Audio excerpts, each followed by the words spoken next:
You're watching ELN Local News, bringing you all the news you need to know. Our top stories tonight. The effects of vaping. Tonight we talk to professionals on what vaping is doing to your health and how the Trump administration is responding. Keeping your head in the game. The difficulty student athletes face balancing schoolwork and their travel schedule. And lopsided love. One dog's journey toward adoption despite a missing limb. Those stories and more. ELN Local News starts right now. Live from the Jane and Brian Williams studio at ELN University School of Communications. You're watching ELN Local News. Good evening and thank you for joining us. I'm Brian Ray. And I'm Maeve Ashbrook. Today, the new LaRose Student Commons officially opened to students. The building was set to open at the start of this academic year, but construction was not finished until September. The new two-story building features an activity room, game room, kitchen, and event space, providing the first common building for those living in the historic and East neighborhoods. The faculty directors and other residence life staff for the historic and East neighborhood are also now located in LaRose. Community director for the historic neighborhood, Simone Thompson, says now that their offices have moved from Long, she hopes she will be better able to connect with students. I know sometimes people think of faculty and staff as intimidating and that they can't talk to them. So sometimes being in a fun space full of color, it's easy to have conversations, and it's easy for me to pop out and say, hey, how are you guys doing today, and introduce myself. The new building is named after ELN alumna Gail LaRose, who graduated in 1964. She donated $2.5 million to have the building named. LaRose Student Commons will be formally dedicated on Saturday, November 3rd during homecoming weekend. Tonight, university health experts are urging students to stop vaping while the Centers for Disease Control and Prevention investigate a series of illness outbreaks. According to the North Carolina Department of Health and Human Services, 28 cases of the illness tied to vaping have been reported in the state. Really alarm all of us. Coordinator of Student Wellness Programs, Kelly is a certified substance abuse prevention consultant. Her advice to students: listen to the CDC's warning. You know, this is not about creating hysteria, but this is serious. According to the CDC, there are 380 confirmed cases of lung illness in the U.S., and 6 people have died. Kelly thinks the issue of vaping has been dismissed, and the CDC's warning is an awakening to take a closer look at vaping devices. Risk associated with using the product. The risk both short-term and long-term. Increasing your heart rate, your blood pressure, your metabolic rate, and so those are all, health risks that in the long term could lead to, cardiovascular and respiratory disorder. ELN senior Will Henderson started juuling his freshman year at ELN. Everyone else was doing it at Darties and stuff, so I just felt like I needed to also. Henderson says after going through 6 Juuls, he recently decided to quit. I'm nervous about what I've done in the past, but I'm glad I stopped now. ELN sophomore Sam Moreland says she first used a Juul nearly 3 years ago, after trying a friend's, then buying her own. Really, I wouldn't keep doing it if I wasn't addicted, honestly. Moreland says she goes through 1 Juul pod a day, which, according to Juul, has the same amount of nicotine as 20 cigarettes. She says her family has tried to get her to quit, but it hasn't worked yet. It's harder than it sounds. I've tried to put it down. I really have. Kelly, in collaboration with Sparks, launched a Juul exchange program where students can turn in their vaping device in exchange for complimentary fitness trainings and massages and resources to help them quit. For help quitting, you can stop by the Sparks office in Mosley to get a quit kit or visit quitlinenc.com. And President Trump and his administration are planning policies that would ban the sale of most flavored e-cigarettes. We took to the streets of campus asking students what they thought of the administration's plan. I think that people have a right to use them. However, I think there need to be more restrictions on them because certain populations, will say, and certain demographics shouldn't be using them. But subjectively and objectively, I don't think they're necessarily that healthy for you. So I think it's going in the right direction, but I don't think we should ban them in total. I think that they were initially made for people that do actually smoke and for them to kind of lean off of that a little bit, and now it's gotten into the hands of a population that likes to spread very fast those kinds of influences. They were first put in place as kind of an alternative, and now, clearly they're not. For a while it seemed like they were working, and now there's drawbacks to it, but I think at the end of the day, anything they put in place, there's going to be consequences. For more information on vaping and its effects, head to our website, elonnewsnetwork.com.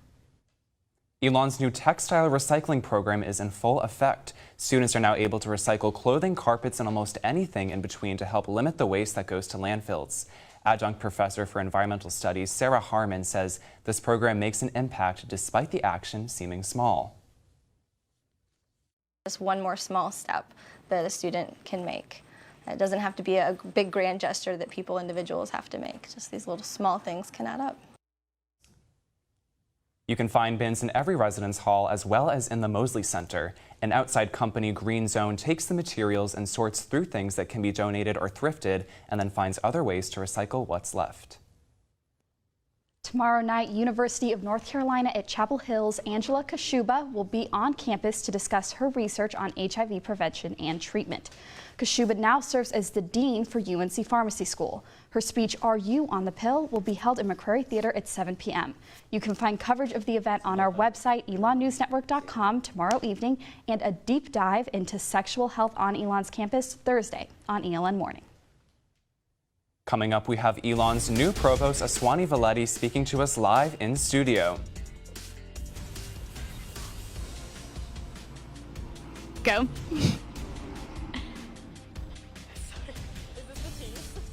Okay. They're just gonna have to keep.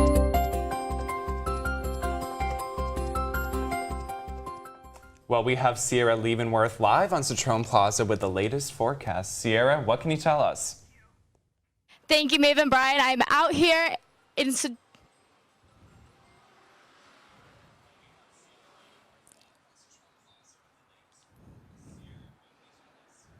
Thank you, Maeve and Brian. I am happy to be out here in Citron Plaza, where I'm happy to report that there is not a cloud in the sky.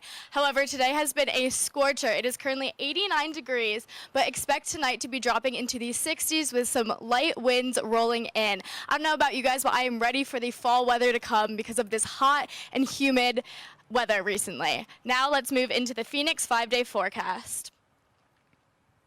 We can see highs for this week in the mid to high 80s and some upper 70s. Tomorrow seems to be our hottest day with a high of 87 degrees, low of 62, mostly sunny again. Then we will move into Wednesday, where we will see some clouds start to roll in, high of 80, low of 54.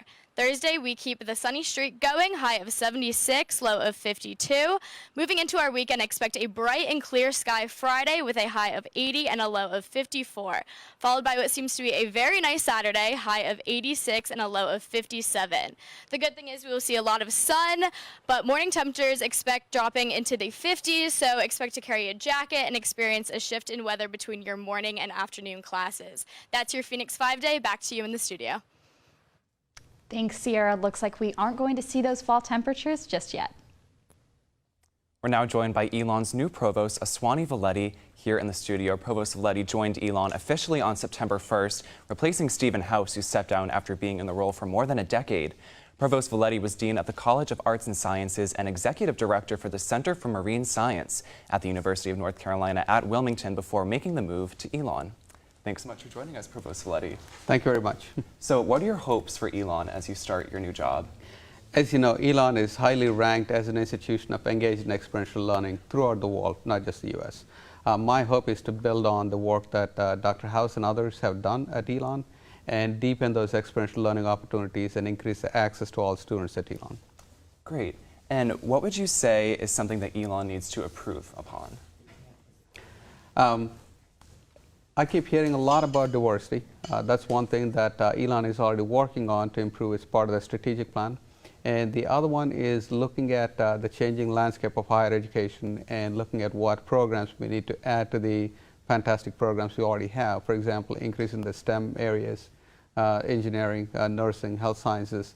These are booming areas, and there are a lot of opportunities for students out in the real world. And Elon is already working on all those aspects. For example, Elon started their own engineering program last year, and we are hoping to build on and expand on those things. Elon is also looking at increasing their health sciences portfolio, nursing program for one thing, for example. And these are some of the programs, in addition to the undergraduate and select graduate programs we have in the professional schools. looking at ways to increase the collaboration between arts and sciences and the professional schools. These are some of the things that ELN is working on, and I hope to work with President Brooke, faculty members, staff, and students, and increase those opportunities for students. Great. So how would you say that your skills from your background, you were involved with marine science at UNC Wilmington, and that's also a much bigger school than ELN. So how would you say that your skills from that experience transfer here to ELN? Yeah. As Dean of Arts and Sciences, I had to balance the whole gamut of programs, the arts, the humanities, social science, and the sciences. So it gave me a great appreciation of the nuances and needs of all these programs. It's not just a focus on the STEM areas. When you look at employers and what they're seeking in today's students, they're not just looking for technical skills, but they're really looking for the holistic skills, the essential skills, communication, critical thinking, group dynamics, and so on and so forth. So those are some of the things that are easily transferable between institutions in academia. For example, how do we take the core liberal arts and sciences strength that ELN is known for, and the excellent professional programs that ELN has, and how do we create new interdisciplinary programs to make sure that the students ELN is creating are going to meet future needs. Great. Well, thank you so much for joining us, Provost Valetti, and best of luck My as you pleasure. take on your new role. Yep, my pleasure. Looking forward to working with all the students more. Thank you. Thank you. On stage for one more weekend, we go behind the scenes of Paramount Theater's Mamma Mia next. And I'll tell you more about this week in sports when we come back.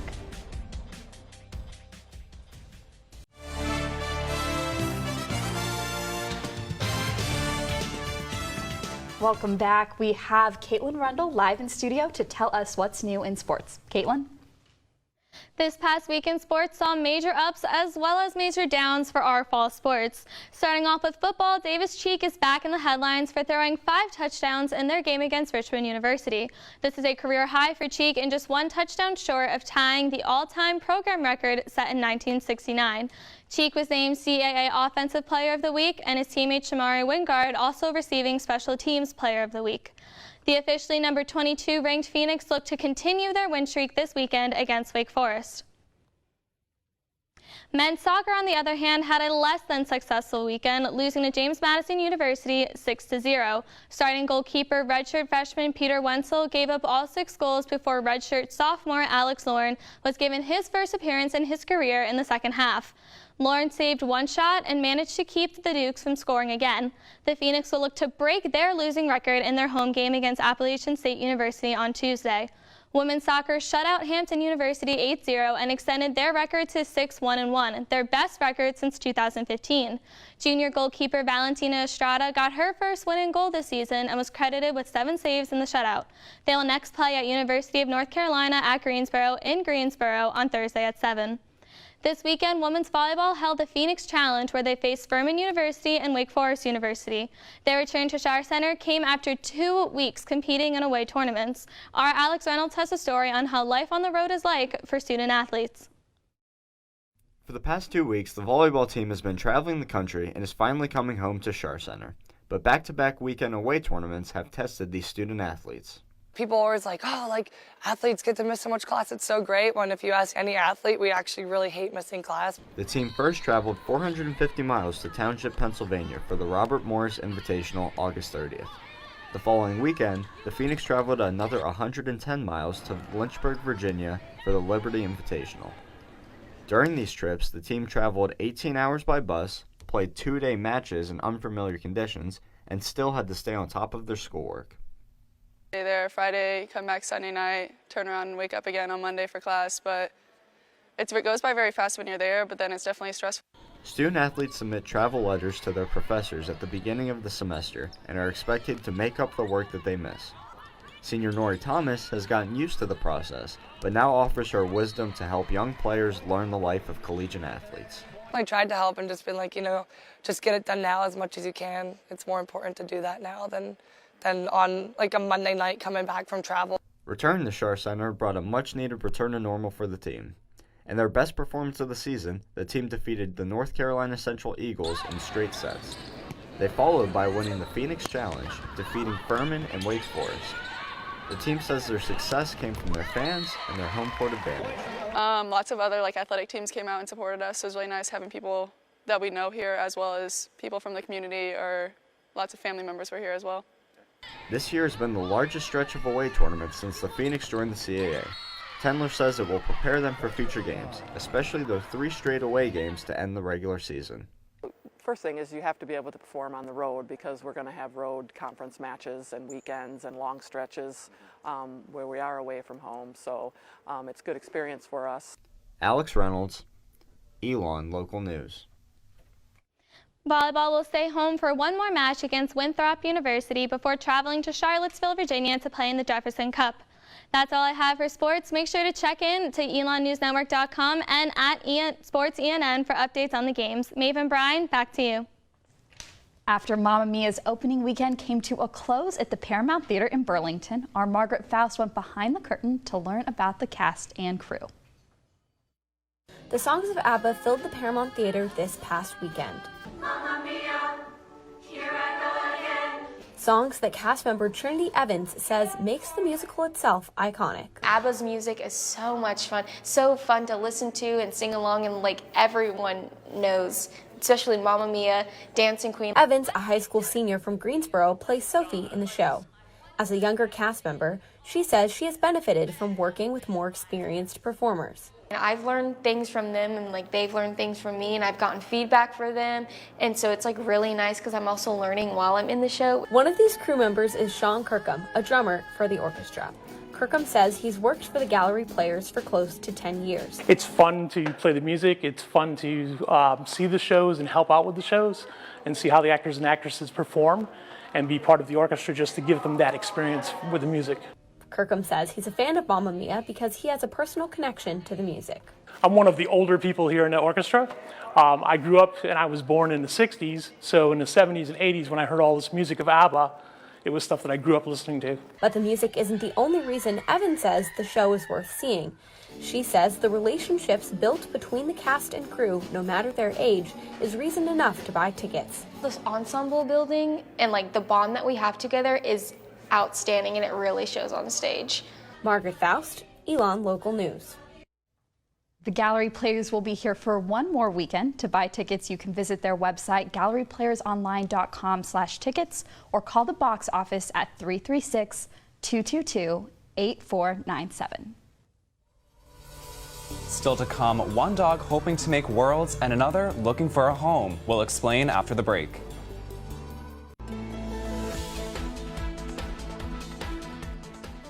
The city of Graham hosted the Dock Dog competition over the weekend. Our Cameron Brady spoke to one competitor who has a special connection to the contest. People in Graham, North Carolina were woken up to dogs filling the streets on Saturday morning. Travelers from all over the East Coast came to Graham for one thing: Dock Dogs. Dock Dogs is a competition where dogs of all shapes and sizes see how far they can jump into a pool. Deb Feller from Charleston, South Carolina is president of Dock Dogs in her hometown and has been participating in these competitions for years. We travel all over the country doing Dock Dogs. My dog is Donnie, and he's prepared to go to the World Championship. He's a super elite dog, which means he can jump 20 feet and higher, or 25 feet and higher. Not only did she find her passion, but an outlet to help her through her sickness. 8 years ago, this weekend, I was diagnosed with ovarian cancer. Okay? And I was very sick, and my partner, my life partner, realized that to get me out of bed, she needed to give me a puppy because I would get up, I'd train the dogs, do those things. And that's what I did. Immediately, Donnie became really good, which led Deb to enter him in competitions.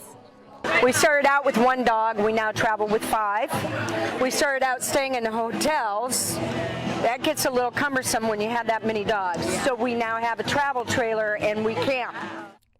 But Deb wouldn't rather be doing anything else. It's kind of an addiction. Cameron Brady, Elon Local News. Dock Dogs also gives back to the community. Benefits from this competition will go to the Alamance County Veterans Association. September is busy season for animal shelters. Burlington Animal Services says it can receive up to 200 dogs and cats in a week. Our Liam Collins introduces us to an adoptable dog whose love is a little lopsided. Through a chain-linked fence stare eyes that could kill. following a powerful hunger. We just do everything that they need. Then again, and basically everything they want. That's what got Tatum in trouble to begin with. He had been unfortunately chasing chickens. He was very hungry and he was shot in his leg. When Jennifer Wilson first met Tatum, he had a fractured hind leg. It had to go. When his leg was actually removed, he didn't even pay attention to it. He was already three-legged at that point. Wilson says Tatum got off easy. North Carolina law allows people to protect their property at any cost, including death. It's healed really nicely.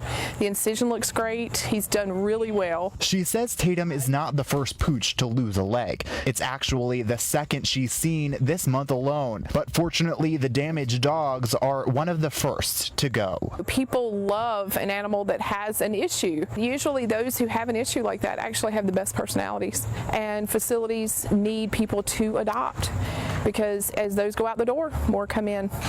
And it's a cycle that we just try to fix. A cycle that for Tatum is already beyond repair. In Burlington, Liam Collins, ELN Local News. Since we met Tatum, he has been placed into a temporary foster home.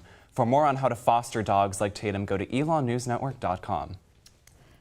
And Brian, I was going to say, you said that he's been adopted into a foster home, but I would have taken him. He is so adorable. Yes, That's very love nice dogs. of you. My cat, I have a cat, and she, her eye was swollen shut. Oh, when we got her, no. so It always makes me sad, to see animals who have a disability like that, but got to keep on trucking on like Tatum.